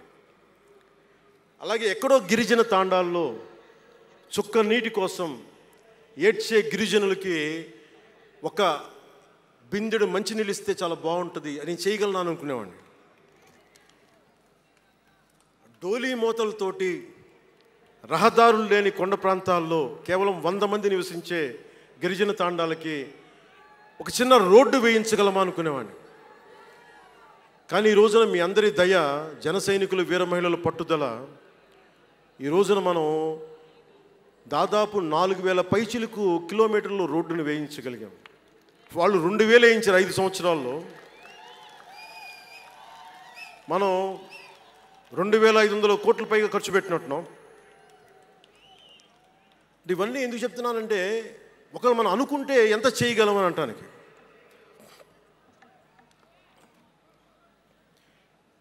సమస్యలు ఏమున్నాయి మన దేశంలో ఇప్పుడంటే, ముఖ్యంగా పార్టీలో వేదిక పైన ఉన్న నాయకులకి, జన సైనికులకి, మీ అందరికీ కూడా ఇది చాలా కీలకమైన సమయం. 2047 విజన్ అని మాట్లాడుతున్నారు గౌరవ ముఖ్యమంత్రి గారు. 2047 ప్రధానమంత్రి గారు మాట్లాడుతున్నారు. వికసిత్ భారత్, స్వర్ణ ఆంధ్రప్రదేశ్, $2 ట్రిలియన్ ఎకానమీ, భారతదేశం ప్రపంచంలోనే 3వ ఆర్థికంగా బలంగా ఉండే దేశం అవ్వాలని ఆలోచిస్తూ ఉన్నాం. ఇంత బలమైన దేశం కావాలి అంటే బలమైన ప్రజలు ఉండాలి, బలమైన నాయకత్వం ఉండాలి. నేను ఎందుకు ఇంత తపన పడతాను మీ అందరి కోసం అంటే, నాకు ఈజీగా వెళ్ళిపోయే వ్యక్తులు అవసరం లేదు, నాకు గోల చేసే వ్యక్తులు అవసరం లేదు. దేశం కోసం నిలబడే యువత కావాలి నాకు, చీల్చి చెండాడే యువత కావాలి నాకు, దేశం కోసం. అంటే ఎందుకు చెప్తున్నానంటే, సర్దార్ వల్లభాయ్ పటేల్ గారిని అడిగారంట. బెంగాల్ రాష్ట్ర విభజనప్పుడు 1920లో విభజిస్తున్నాం అనుకున్నప్పుడు దేశంలో ఉన్న జాతీయ నాయకులు అందరూ వచ్చారు, జరగకూడదని ఆప్ చేశారు. అలాంటిది భారతదేశాన్ని పాకిస్తాన్గా, భారత్గా విభజిస్తుంటే మీరు ఎందుకు చేయలేకపోయారు, ఆపలేకపోయారు? ఒక రాష్ట్రాన్ని ఆపగలిగినప్పుడు ఇది ఎందుకు ఆపలేకపోయారంటే, ఆయన అన్న మాటలు ఏంటంటే, మాకు వయసు అయిపోయింది, పెద్దవాళ్ళం అయిపోయాం, జైలులో నలిగిపోయాం, సరికొత్త యువరక్తాన్ని తయారు చేయలేకపోయాం, మాకు శక్తి సన్నగిల్లింది అని. అందువల్ల వదిలేయాల్సి వచ్చింది చేతులా అని. అది నాకు చాలా ప్రేరణ అయింది. నెక్స్ట్ అందరం గౌరవ ముఖ్యమంత్రి గారు వికసిత్ ఆంధ్రప్రదేశ్ కోసం ఆలోచిస్తున్నారు. నేను వికసిత్ ఆంధ్రప్రదేశ్ కోసం ఆలోచించే వాళ్ళు ఉన్నారు. నేను ఆలోచిస్తుంది భవిష్యత్తుని నిర్మించగలిగే యువ నాయకత్వం. ఈరోజు ఒక్కడు తలుచుకుంటే ఎంతమంది ఎమ్మెల్యేలు వచ్చారో చూడండి. ఫస్ట్ టైం ఎమ్మెల్యేలు ఎంతమంది ఉన్నారు? అలాంటిది మీ నుంచి ఊరికి 100 మంది నాయకుల్ని తయారు చేయాలి. రాష్ట్రం నుంచి జాతీయ స్థాయిలోకి వెళ్ళగలిగే 100 మంది నాయకుల్ని తయారు చేయగలగాలి. అదే నా లక్ష్యం, నా స్వప్నం 2047కి. అంటే ఎలా ఉండాలి అంటే, విదేశాలకి వెళ్ళాల్సిన అవసరం రాకూడదు ఇంక మనకి. మన దేశానికి మనం వీసాలు డినైల్ చేసేంత స్థాయి భారతదేశంలో ఉండాలి అంటే, దేశాన్ని, సమాజాన్ని నడిపే నాయకులు మీలో నుంచే పుట్టాలి. నేను చేస్తాను దానికి ప్రోగ్రామ్స్. ఈ రోజున వేదిక పైన ఉన్న స్పోక్స్ పర్సన్స్ అందరూ ఎలా వచ్చారనుకుంటున్నారు మీరు? హరిప్రసాద్ గారికే చెప్పాను నేను, సార్ ఎలా చేయమంటారు సార్ మమ్మల్ని అని అడిగితే, మీరు వెళ్ళి జనంలోకి వెళ్ళండి, ఎవరైతే మాట్లాడగలరో వాళ్ళు పిలవండి అంటే, అలా పిలిస్తేనే ఇక్కడున్న స్పోక్స్ పర్సన్స్ అందరూ కూడా జనం మధ్యలోంచి పికప్ చేసిన వాళ్ళు అలా తయారు చేశాం. పార్టీ నిర్మాణాన్ని అలా చేశాం. నా కోరిక ఆంధ్రప్రదేశ్, తెలంగాణ నుంచి దేశాన్ని ప్రభావితం చేసే 100 మంది యువ నాయకుల్ని, మహిళలు కావచ్చు, యువకులు కావచ్చు, అదే నా లక్ష్యం. దానికోసం పనిచేద్దాం మనందరం. ఎందుకంటే సరైన నాయకులు లేకపోతే చిల్లర వేషాలు వేసేవాళ్ళు, పనికి మాలిన వేషాలు వేసేవాళ్ళు చూసాం కదా గత ప్రభుత్వంలో ఎలా ప్రవర్తించారు. వాళ్ళు వచ్చారు అంటే బలహీనత మనది, తప్పు మనది. ఎవడు వచ్చినా వదిలేస్తున్నాం మనం. అందుకని మీరందరూ దానికి సంసిద్ధం అవ్వండి. ఇంకొక మాట వాళ్ళు మాట్లాడింది ఇందాక ఆ ఇంగ్లీష్ పత్రికలో ఒకటి చెగువేరా గురించి మాట్లాడారు, దానికి సమాధానం చెప్పాను. ఇంకోటి ఏమంటారంటే Pawan Kalyan has suddenly become a Hindu defender, a Sanatani defender అని. Do have to become a defender for Sanatana Dharma? It is within my blood. I don't have to prove it. ఈరోజు today maybe you might be seeing it today. Always I had it in my blood. నేను 21 ఇయర్స్లో కూడా 14 ఏళ్ల వయసు నుంచి right from the age of 14 I was doing దీక్ష. 14 సంవత్సరాల నుంచి ఎప్పుడు అయ్యప్ప దీక్ష చేసేవాడిని. మొన్నే మా అన్నయ్య, మా నాగబాబు, మా అమ్మ, నేను ఒక ఫోటో చూపించారు ఎవరో. నేను కాషాయ బట్టలో ఉన్నా. మా అన్నయ్య, మా పెద్దన్నయ్య, మా చిన్నయ్య, మా పెద్దన్నయ్య, మా అమ్మ నవ్వుతూ ఉన్నారు. నేను ఈ ఫోటో ఎలా పెట్టానంటే ఏంటి జీవితం, వైరాగ్యంతో ఉండేవాడిని. అంటే నేను నా ధర్మం మీద నాకు అంత గౌరవం. సో నాకు మీరెవరూ కొత్తగా సర్టిఫికేట్లు ఇవ్వాల్సిన అవసరం లేదు, నేను మీకు ప్రూవ్ చేసుకోవాల్సిన అవసరం అంతకంటే లేదు. అంటే చిన్నప్పుడు ఎలా ఉండేయంటే పరిస్థితులు, ఏదైనా మాట్లాడదాం వీళ్ళందరితో అంటే సడన్గా నువ్వు తిరుపతి లడ్డూలు కల్తీ అయిపోతే నువ్వు ఎర్ర బట్టలు వేసుకొని ఇవన్నీ మాట్లాడుతున్నావు అంటే నేను చెప్పండి, మీరు ఇప్పుడు దాకా 219 టెంపుల్స్, 219 టెంపుల్స్ అపవిత్రం చేస్తే, మన అంతర్వేది రథాన్ని తగలబెడితే నేను వచ్చిండొచ్చు కదా. రామతీర్థంలో రామచంద్రుల వారి విగ్రహాన్ని తల నరికేస్తే నేను బయటకు వచ్చి గోల చేసి ఉండొచ్చు కదా. ఎందుకు స్టేట్మెంట్గా పరిమితం అయ్యాం? చిన్నప్పటి నుంచి మా ఇంట్లో రామనామ జపం ఉండేది.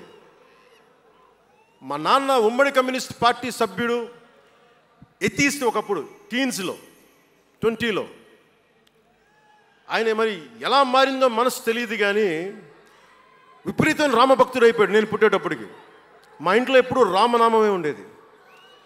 ఆ రామనామాన్ని జపిస్తూనే నాకు జబ్బు వచ్చినా మా నాన్న రామనామం చెప్పేవాడు. అలాంటి రామనామం జపించే మాకు రాముడి విగ్రహం తల నరికేస్తే కోపం రాకూడదంటారేంటి మీరు? ఇదే మీకు ఒక మహమ్మద్ ప్రవక్తకి పవిత్ర రంజాన్ మాసంలో మహమ్మద్ ప్రవక్తకి మీరు ఒక మాటని దూషించగలరా? దూషించి బతకగలరా? అల్లాని ఒక మాట అనగలరా? జీసస్ క్రైస్ట్ ఒక మాట అనగలరా? మేరీ మాతని ఒక మాట అనగలరా? కానీ పార్వతీ దేవిని తిడతారు, లక్ష్మీ మాతని తిడతారు. అంటే నువ్వు ఇస్లాంకి అపవిత్రం జరిగితే మాట్లాడితే సెక్యులరిజం, జగన్మాతకి కానీ, పార్వతీదేవికి కానీ, శివుడికి కానీ, రాముడికి కానీ, అయ్యప్పకి కానీ అపవిత్రం జరిగితే మా మనోభావాలు బాధపడకూడదు, గాయపడకూడదు, నోరు మూసుకొని కూర్చోవాలి. ఆ జనరేషన్ పోయిందిరా బాబు, ఆ జనరేషన్ పోయింది. ఒక తప్పుని తప్పుగానే చెప్తాం. ఒక హిందువు ఒక ముస్లిం పట్ల తప్పు చేస్తే తప్పనే చెప్తాం. ఓల్డ్ సిటీలో ఉండే ఒక నాయకుడు 15 నిమిషాలు కళ్ళు మూసుకోండి, పోలీసుల్ని మేము హిందువులకి ఏంటో మేము చూపిస్తామంటే అది తప్పు పట్టకూడదంటే ఎట్లా? అది మతోన్మాదమా? ఏం మాట్లాడుతున్నారు మీరు? బతుకమ్మ బతుకమ్మ బతుకమ్మ అని చెప్పి బతుకమ్మ పాటని మీరు వెటకారం చేసి ఓల్డ్ సిటీ నాయకుడు మాట్లాడితే దాన్ని డిఫెండ్ చేసుకోవటం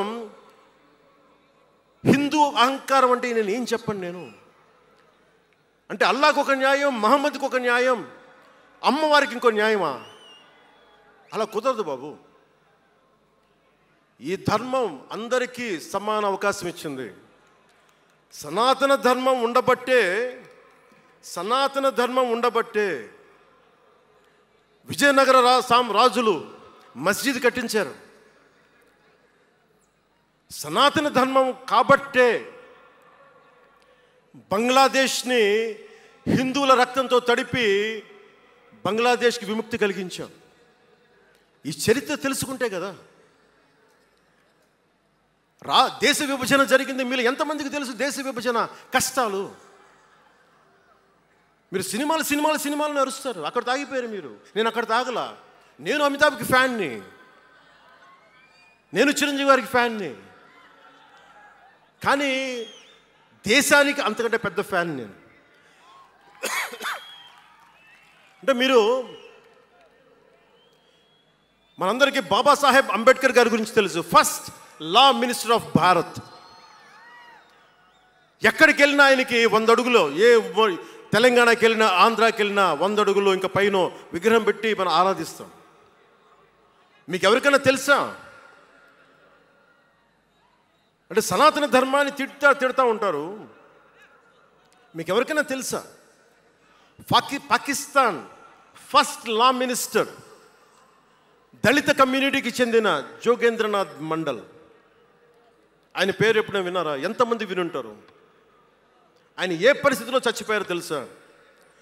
ఆయన నేను భారతదేశాన్ని నమ్మను, పాకిస్తాన్ని నమ్ముతాను అంటే అంబేద్కర్ గారితో సహా చాలామంది వద్దని చెప్పినా కానీ ఆయన పాకిస్తాన్కి వెళ్ళిపోయి దాన్ని బంగ్లాదేశ్లో చాలా హిందూ జిల్లాలు కలిపేసి ఆయన దళిత కులా నుంచి వచ్చిన వ్యక్తి. అందరూ ఆయన మాటలు నమ్మి ఆయన సమాజం హిందువులందరూ ఉండిపోతే దేశ విభజన తర్వాత జరిగిన గొడవల్లో దాదాపు ఆయన కుటుంబంలో బంధువులందరినీ ఊచకోతకోసి చంపేశారు. పాకిస్తాన్ లా మినిస్టర్గా వెళ్ళిన వ్యక్తి భారతదేశానికి తిరిగి కాందీసుకుడుగా వచ్చి చనిపోయారు ఆయన. అంటే ఏం చెప్తున్నది ఇది? 10-12% ఉండే హిందువులు పాకిస్తాన్లో, 10-12% ఉండే హిందువులు ఉండే పాకిస్తాన్లో, బలూచిస్తాన్లో అంతమంది ఉండే హిందువులు ఈ రోజున 1%-2% పడిపోయారు. బంగ్లాదేశ్ గొడవల నుంచి హిందువులు పారిపోతున్నారు. మన దేశంలో అలా జరిగిందా? ఎంత మర్యాద ఇస్తాం ఇస్లాంకి? నా దగ్గర ఉండే వ్యక్తులను అడగండి, ఇస్లాం పాటించే నా దగ్గర ఉండే నా సన్నిహితులను అడగండి. ఇది పవన్ కళ్యాణ్ గొప్పతనం కాదు, సనాతన ధర్మం నాకు నేర్పింది ఇది. నువ్వు రాముణ్ణి ఆరాధించు, అల్లాని గౌరవించు, అల్లాని ద్వేషించమని మాకు సనాతన ధర్మం చెప్పలా. ఇది చెప్పాలి, అర్థం చేసుకోవాలి. ఈ సూడో సెక్యులరిస్టులు, కుహానా సెక్యులర్ వాదులు. నేను ఒకసారి వైజాగ్లో 19లో ఒక సీనియర్ నాయకులను అడిగాను. నేనేమడిగానంటే secularism, what is the true meaning of secularism అని. అలా మాట వచ్చి నేనేమడిగానంటే, మీరు ఒక హిందువు తప్పు చేస్తే ఖండించండి, ఒక ముస్లిం పట్ల ద్రోహం చేస్తే ఖండించండి, శిక్షించండి. అలాగే ఒక ముస్లిం ఒక హిందువుల్ని ద్వేషించినా దాడి చేసినా శిక్షించండి. ఇద్దరికి శిక్ష ఒకటే. అలా కాకుండా వీళ్ళనంటే ఓట్లు పోతాయి, వీళ్ళంటే ఓట్లు పోవని ఓట్లు రాజకీయం చేస్తేనే కదా ఈ రోజున ఇంత హైందవం భగవాన్ ఎందుకు ఉంది అంటే దీనివల్లే. Because of pseudo secularist.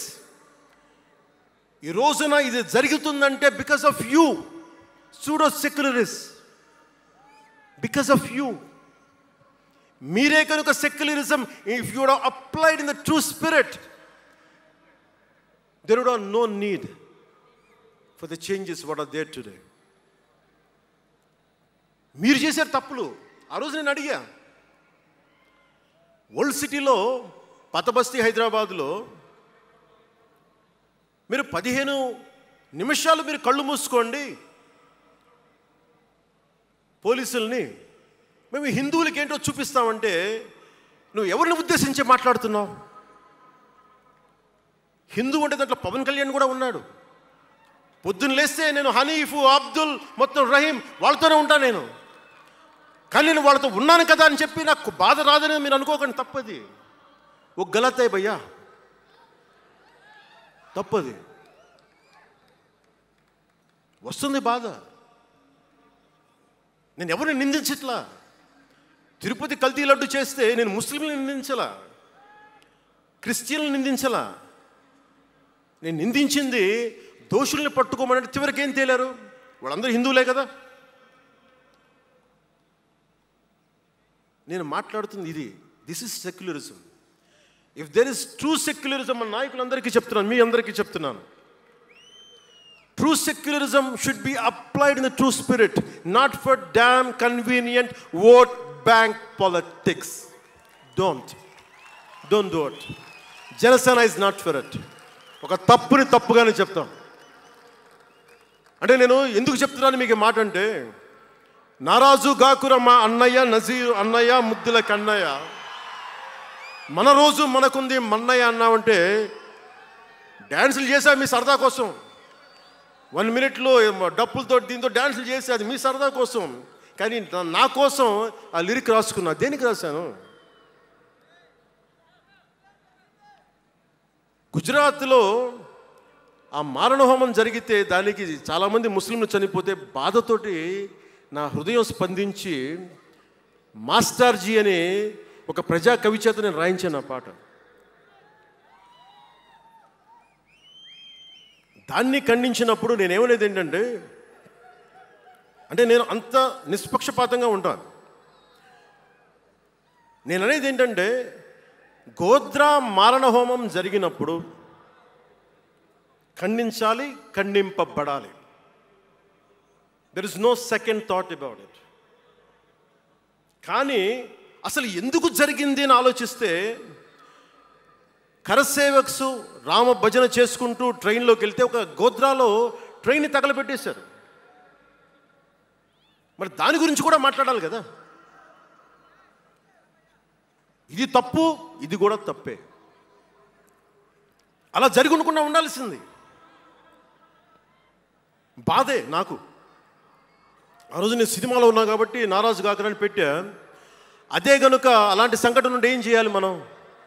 అలాంటి తప్పులు జరిగితే మొదటి తప్పు చేసిన వాడినే వెతికి వెతికి పట్టుకొని జ్యూస్ లాగా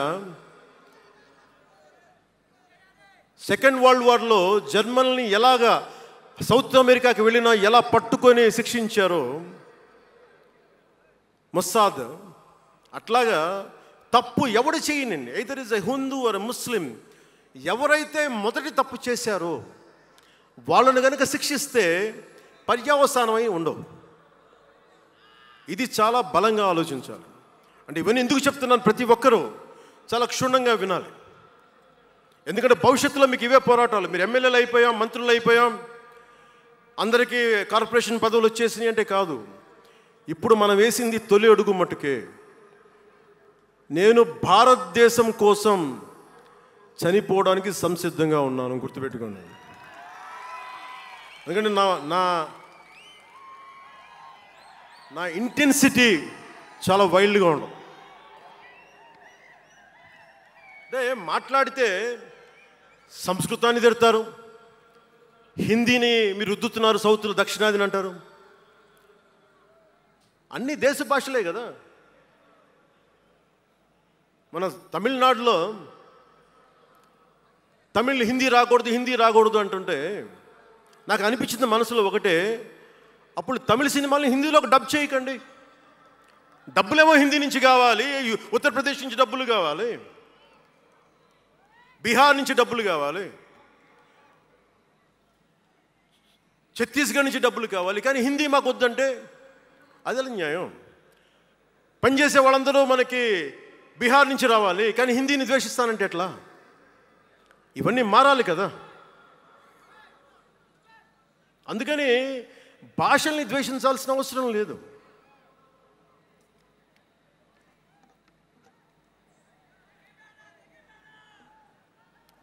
అంటే మనం ముఖ్యంగా హిందువులందరికీ నేను చెప్తా ఉన్నాను,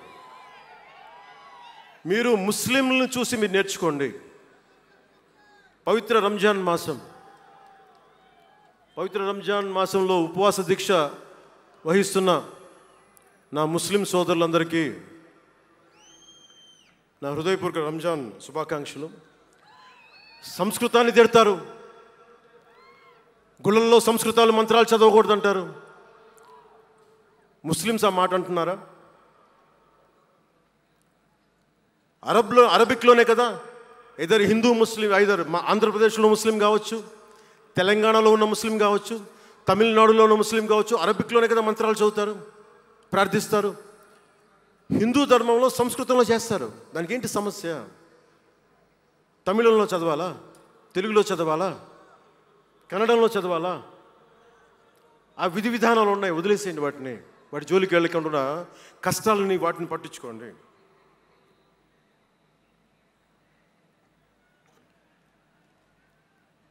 మాట్లాడితే భారతదేశాన్ని ఉత్తరం దక్షిణం అంటూ ఉంటారు. ఆంధ్రాని తెలంగాణ విభజన సమయంలో తెలంగాణ ఇవ్వకపోతే మేము ఈ భారతదేశానికి సంబంధించిన ఒక అన్న స్టేట్మెంట్లు చూసాం, అలాంటి నాయకుల్ని చూసాం. ఆంధ్రాని విభజిస్తుంటే ఆంధ్ర వాళ్ళు మేము ఇక్కడ సంబంధం లేదు, మేము భారతదేశంలో ఉన్నామన్న స్వయం నాయకులు నా దగ్గర అన్నారు. అంటే తెలంగాణ ఇవ్వకపోయినా, ఆంధ్ర ఇవ్వకపోయినా, విడగొట్టినా మేము భారతదేశంలోంచి విడిపోతామన్న మాటలు మీరు ఎలా మాట్లాడతారు? అంటే ప్రతి ఒక్కరికి కోపం వచ్చినప్పుడల్లా కట్ చేయడానికి భారతదేశం ఏదైనా కేక్ ముక్కడ్డా మీ అందరికీ?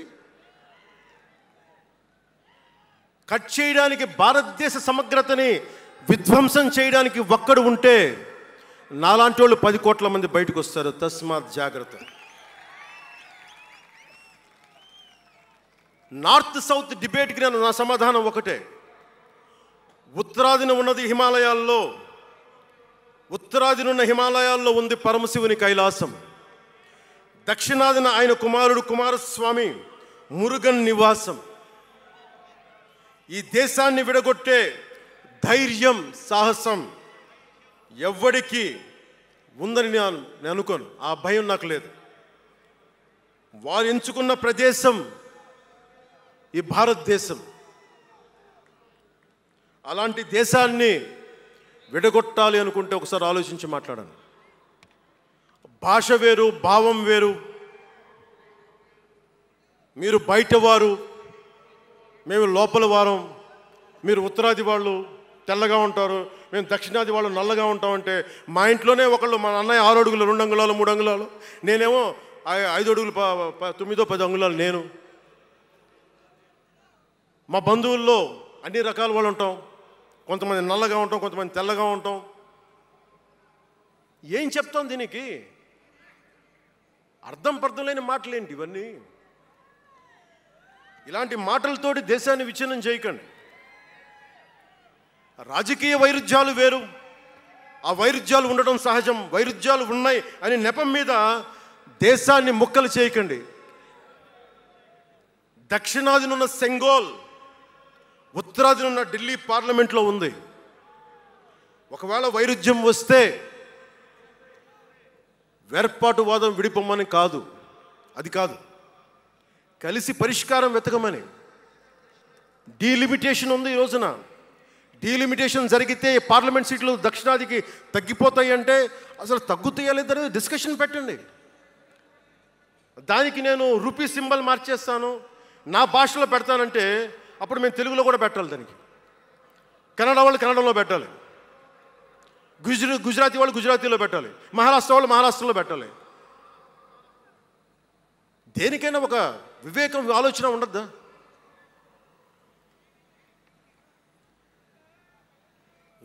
ఉన్నత పదవుల్లో ఉన్నవారు మీరు చాలా ఆలోచించి చేయాలి. చాలా ప్రభావితం చేస్తాయి మీ మాటలు.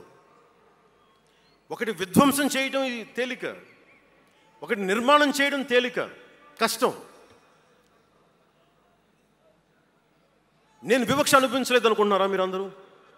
తమిళనాడులో పెరిగినప్పుడు 14 ఏళ్ళ వయసులో నేను తమిళనాడులో పెరిగినప్పుడు మైలాపూర్ స్కూల్ అన్నారే, గొల్టింగ వాడ అని పిలిచేవాడు. నేను నాకు అర్థమయ్యేది కదా గొల్టీ అంటే ఏంటి అనుకునేవాడిని. అదొక డెరిగేటెడ్ టర్మ్. అది నేను మా మాస్టర్ గారిని అడిగాను, రామ్నాథన్ గారిని అడిగాను, సార్ ఇంత మాదిరి சொல்கிறாங்க సార్, గొల్టీని சொல்கிறாங்க సార్ అంటే ఆయన నాకు ఒకటే మాట చెప్పాడు. వాళ్ళని పిలిచాడు, వాళ్ళని తిట్టాడు. ఏదో ఏంటి సార్ గొల్టీ, ఎందుకు సార్ గొల్టీ మీనింగ్ అంటే ఆయన ఏదో నవ్వి వదిలేసి ఆయన ఒక మాట అన్నాడు, అరే தெலுங்குని రివర్స్ பண்ண గొల్టీ అని சொல்லுவாங்கடா, அப்படி என்ன பெரியார் வந்து தெலுங்குக்காரன் தான்டா, பெரியார் வந்து தெலுங்குக்காரன் தான், బలిజన్ నాయకర్ సార్ అవరు. ఆ టైంలో ఇప్పుడు మన తిరుపతి రాయలసీమలో ఉండే బలిజ నాయుడు కులానికి చెందిన వ్యక్తి పెరియార్ గారు, తెలుగు. ఆయన ద్రావిడ ఉద్యమ రూపకర్త. సో అందుకని భాషదేముంది,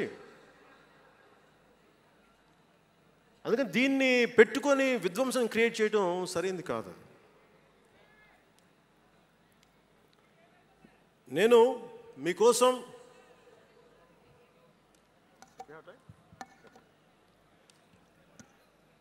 జన సైనికులకి, వీర మహిళలకు, నాయకులకు, అండగా ఉన్న శ్రేయోభిలాషులకు, ఆదరించిన ప్రజలకు, నమ్మి నిలబడ్డ సహచరులకు ఒకటే చెప్పదలుచుకున్నాం, మీరే నా బంధం, మీరే నా అనుబంధం, మీరే ఈ జనసేనానికి రక్త సంబంధం. మనందరికీ ఒక కీలక కర్తవ్యం ఉంది.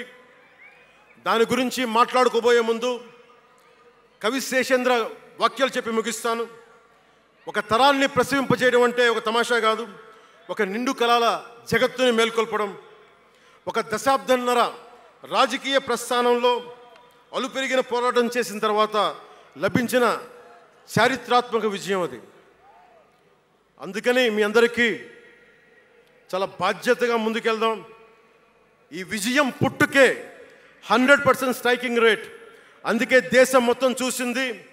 ఆ బిడ్డని మనం కాపాడుకోవాలి, చాలా జాగ్రత్తగా చూసుకోవాలి. మనందరం ఈ బిడ్డ పట్ల ఎరుకుతో ఉండాలి, బాధ్యతతో కాపాడుకోవాలి. జనసేనాని శిశువు తనని తను కాపాడుకోగలిగే వరకు మనం ఈ బిడ్డని కాపాడితే అది పెరిగి పెద్దై సమాజాన్ని కాపాడుతుంది, దేశాన్ని రక్షిస్తుంది, విశ్వశాంతికి బాటలు వేస్తుంది. అందుకే ఈ బిడ్డని మనందరం కంటికి రెప్పలా కాపాడుకుందామని చెప్పి శపథం చేద్దాం. ఒక అవతారం, దాని పుట్టుక ఎలా ఉంటుందో మహాకవి శ్రీశ్రీ కవితా పంక్తుల్లో చెప్పి ప్రసంగాన్ని ముగిస్తాను. యముని మహిషపు లోహ గంటలు మబ్బు చాటున కణేల్మన్నాయి, నరకలోకపు జాగిరమ్మలు గొలుసు తెంచుకు ఉరికి పడ్డాయి, ఉదయ సూర్యుని సప్తాహయములు నురగలెత్తే పరుగు పెట్టాయి, కనకదుర్గా చండసింహం జూలు విదిలించింది, ఇంద్రదేవుని మనపటేనుగు ఘీంకరిస్తూ సవాల్ చేసింది, ఆది సూకర వేదవేద్యుడు గుర్ఘరిస్తూ కోరసాచాడు, పుడమ తల్లికి పురిటి నెప్పులు కొత్త సృష్టిని స్ఫురింపింపజేశాయి, పుడమ తల్లికి పురిటి నెప్పులు కొత్త సృష్టిని స్ఫురింపించాయి.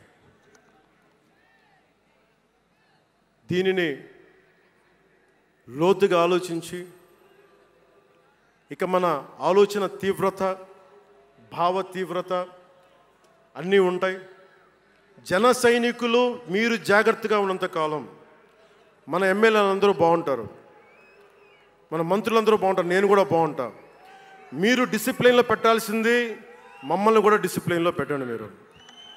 అందుకని 11వ ఆవిర్భావ దినోత్సవం ముగించుకొని 12వ ఆవిర్భావ దినోత్సవం వైపు వెళ్తున్న మీ అందరికీ వచ్చినందుకు ప్రతి ఒక్కరికి ధన్యవాదాలు తెలియజేసుకుంటూ, మీ పెద్దలకి, నాకంటే వయసులో పెద్దైన వారందరికీ నా నమస్కారాలు తెలియజేయండి, పాదాభివందనాలు తెలియజేయండి.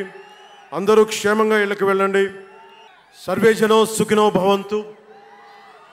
జై జనసేన, జై జనసేన, జై భారత్, జై హింద్. జాతీయ గీతం. जनगण मन अधिनायक जय हे भारत भाग्य विधाता, पंजाब सिंध गुजरात मराठा द्राविड उत्कल बंगा, विंध्य विन्ध्य हिमाचल यमुना गंगा उच्चल जलधितरंगा तव शुभ नामे जागे तव शुभ आशीष मांगे गाहे तव जय गाथा जन गण मंगलदायक जय हे भारत भाग्य विधाता जय हे जय हे जय हे जय जय जय जय हे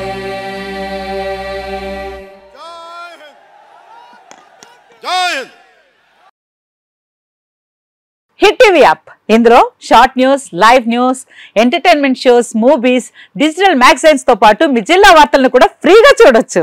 అంతేకాదు కేజీ నుంచి పీజీ వరకు విద్యార్థులకు స్కాలర్షిప్ కూడా అందిస్తున్నాం. ప్రతి వారం 10 మందికి లక్కీ డ్రా ద్వారా ఒక్కొక్కరికి 10,000 రూపాయలు అందిస్తున్నాం.